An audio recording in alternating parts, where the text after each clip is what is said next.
What's going on YouTube? Today we're going to be talking about the Call of Duty League. And I know a lot of my viewers on here probably don't watch it or don't know what it is. But if you don't, and how to get into it and what kind of game modes there are in that. I'm kind of curious to know what my opinions are and what teams are going to be good. So as you guys already know, I watch a lot of Call of Duty. I play a lot of Call of Duty. I've even gone to the Call of Duty League events. I went to the one in Toronto, which was a lot of fun. Shout out Toronto. I went with his, and we'll throw it up for Lay right here. If you guys haven't, go check out that video and to see what it's like at an actual Call of Duty League event. So today we're going to be talking about all of the different teams, all different rosters, all the situations that I think will affect these rosters. And obviously this is a way too early power rankings for the current league and the current standings, because obviously the game's only been out for a couple of weeks, but in a short month and a half, the league will be starting up and we can actually see if my skills and knowledge will actually put up to the test with the rest of them. So let's get into it.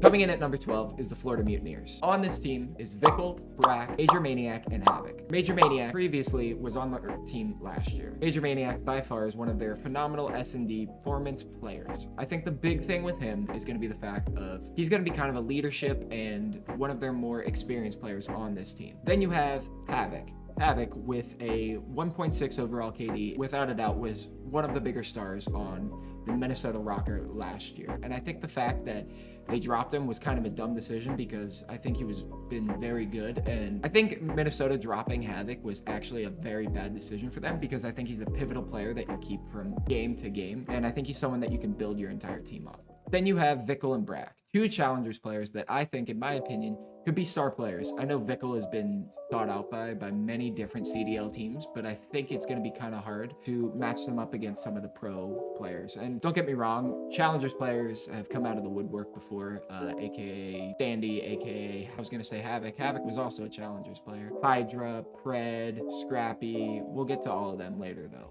But I think these two probably weren't their best pickups because I think there's a lot of other talent in the league that they could have picked up, like Pristini, you have Classic, X, Y, and Z. It doesn't matter who, but I don't think Vickle and Brack are up to the challenge of the CDL. So I currently have them, the Florida Mutineers, ranked at the bottom. Coming in at number 11, we have the London Royal Ravens. Now, this team consists of Zero, Nasty, Asim, and Paul X. Asim and Paul X, in my opinion, I think are two players that kind of get thrown under the bus a lot and are seen as a lot of the issues for their team, but both of them had phenomenal KDs for themselves. Asim got dropped halfway through the year, which I think was a bad play, but he was playing inconsistent at the time.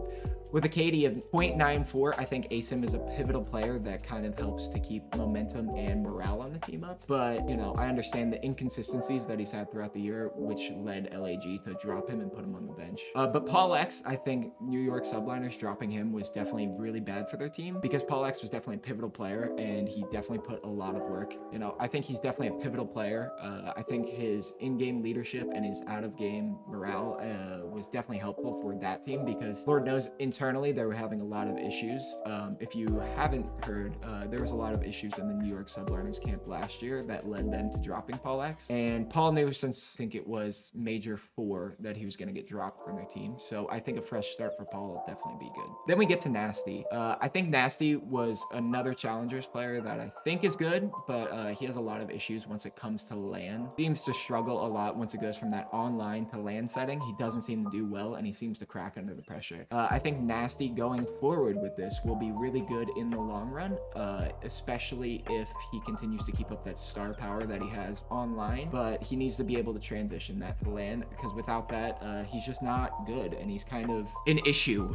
He had a KD last year of I think 0.95, which isn't terrible, which isn't great, but that's including online and LAN performances. So I think his online performance was significantly better compared to his LAN performance. Then we have Trey, the backbone of this team, aka Zero. Zero last year definitely held this team together and kept them moving forward. He was definitely a lot of the reasons they won a lot of maps. They won a lot of matches, but just him alone cannot keep this team afloat this year. So that's why I'm a bit curious to see where the London Royal Ravens will land because currently right now I have them at 11th and I don't think that these four together will be placing that high. Coming in at number 10, we have the New York Subliners. Team last year that made the Hail Mary run to finally make it to champs. They pulled it all out in the last two majors actually, to make themselves a good, worthwhile team. I think this team has gone through a lot of restructuring, which I think is good for them, especially keeping a star player like Hydra on the team has definitely kept them afloat. Hydra came in last year with a KD of 1.08, and I think he is definitely the pivotal role for this team, and I think he's a franchise player that you keep on game to game, and I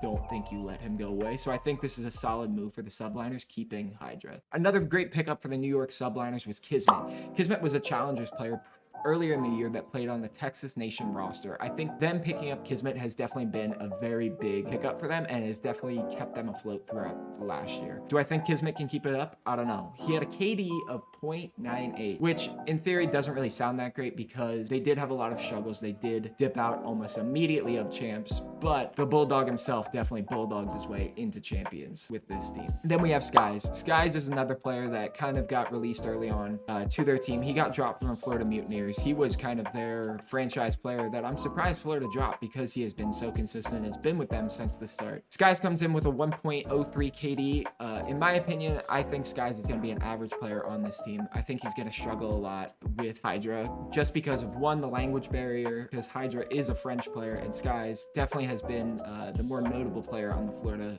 roster, and I think it's going to be kind of a hard place to be once you're not getting in all of that stardom, fandom, whatever you want to call it. But Hydra's going to do fine. I think Skies is going to struggle. And lastly, rounding out this roster is Priesta. Now, if you've been watching Call of Duty for a long time, you'll know the name Priesta. He's about a household name by this point. Priesta originally was on the Atlanta Faze the first year around. After that MW19 season, he got dropped and got picked up by the Minnesota Rocker and becoming quickly one of their franchise players. Now, originally, Priesta, the first year of Cold War, was a phenomenal player. He was frying left and right. And then this year during Vanguard, he dropped a 0.86 KD overall. I don't know if anyone knows this, but that's a struggling player if I've seen one. So I think Priesta going to this new New York Subliners roster, I think it'll definitely help him out. Now, I don't know exactly the roles of everyone just yet, so Priesta may be a flex player. He may be the second SMG, but I think Priesta will get a fresh start on this team. And coming in at number 9, we have the Los Angeles Guerrillas. Now, the Los Angeles Guerrillas have gone through a lot of roster changes in just the past year alone, going from Slasher, Hook, Neptune, ASIM. They've definitely done it a lot. This year, it seems like the roster's kind of a lock, with Arcides, Neptune, Hook, and Spart finalizing their roster. Now, this roster, in my opinion, isn't going to be that good. Why? Because they've tried these three out before, and they haven't seemed to do well any of the times. Even adding Arcides with a 0.96 overall KD, I still don't think that this roster is going to do that great in the long run. I think the leadership and the gun skill and the presence of Arcides on the map will definitely help them push further, but I just can't see it, in my opinion, working out in the long run. Just because you pick up a star player like Arcides doesn't instantly make your other three play better. It might, but I think it's going to put a lot of pressure on Arcides to do well and to play significantly better and make plays that I don't think in the long run will benefit them. Moving on to our next team is Boston Breach, have been a newer team since last year. Getting picked up on this team this year is Awakening. Now, Awakening previously was dropped by the Florida Mutineers. Now, Awakening comes in with a KD of 1.8, but in my opinion, I think he gets worse. Why? Because I don't think that the sub duo of Awakening and Vivid does that well. They've tried it before and they've had internal issues. So I think the fact that they're trying it again on a different team doesn't really change much of their issues that they previously had, because when they were both on the Florida Mutineers, I don't think they placed higher than maybe top 4.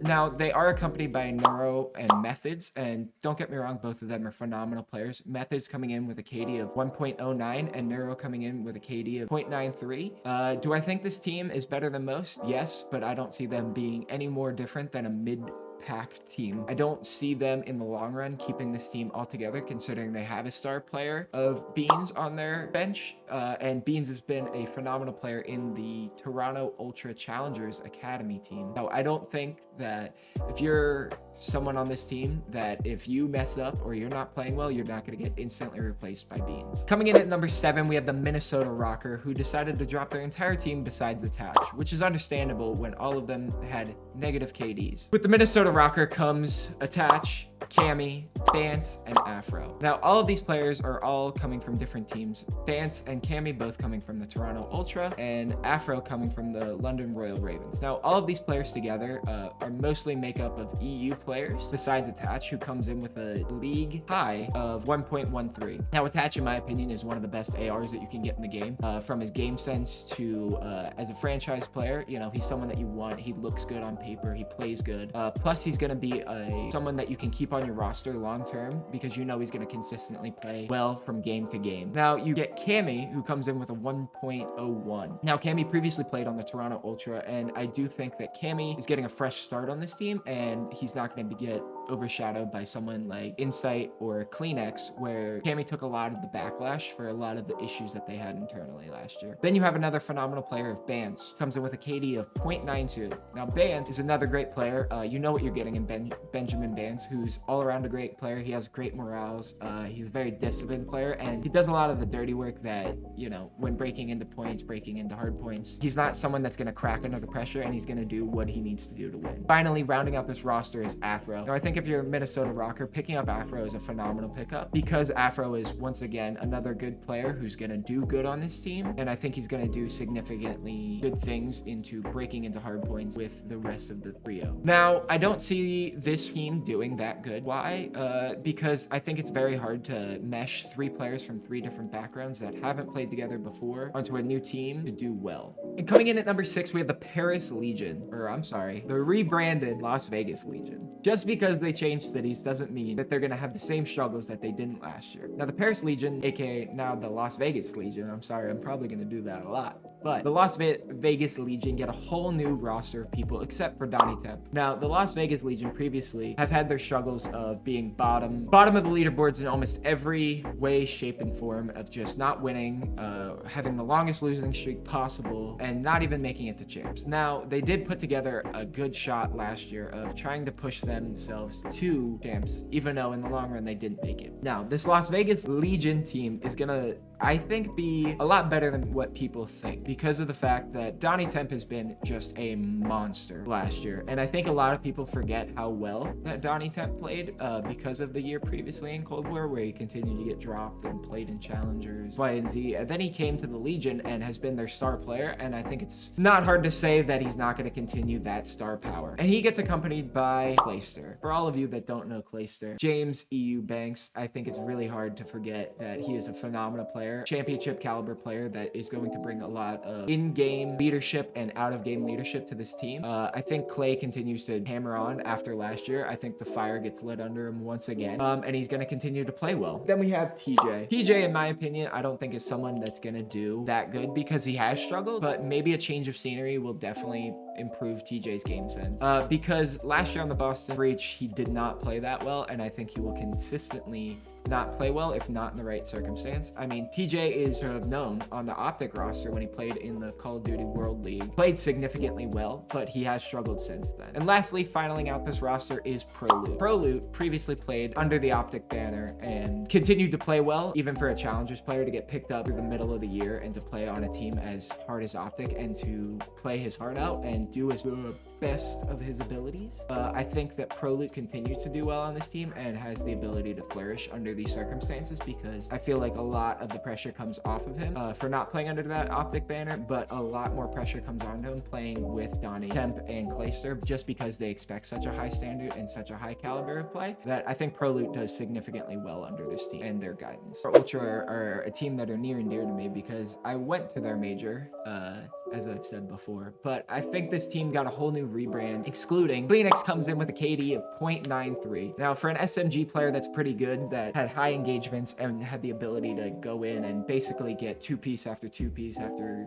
triple kill after triple kill, it didn't matter who it was, they were an issue for the tissue. Now, I do think that Kleenex continues to fry and continues to do well, but they also get picked up by Standy. Standy previously played for the Minnesota Rocker last year and kind of had a sleeper of a year after coming in from Challengers the year before in Cold War. I do think that Standy getting a whole fresh new start in Toronto is definitely going to be a good thing for him because Marky B, as their coach, is going to push him to be a better player than he was on Minnesota Rocker and expect such a high standard and high caliber player coming out of Standy. We have Insight, dropped a 0-4 last year. And I think that Insight kind of had a sleeper of a year, but he still is that phenomenal player that they picked up in Cold War and who can be that good player, even though they didn't have the placings that they wanted to. I do think that Insight kind of turns it around this year with 2 fresh players on their team that I think he's going to do better. And I think the fact that they have Hixie, who is also a phenomenal flex player and AR player on their bench and on their challengers team, will kind of continue to push him to be that high caliber player that we know. And lastly, we have Scrappy. Now, for all of you that don't know Scrappy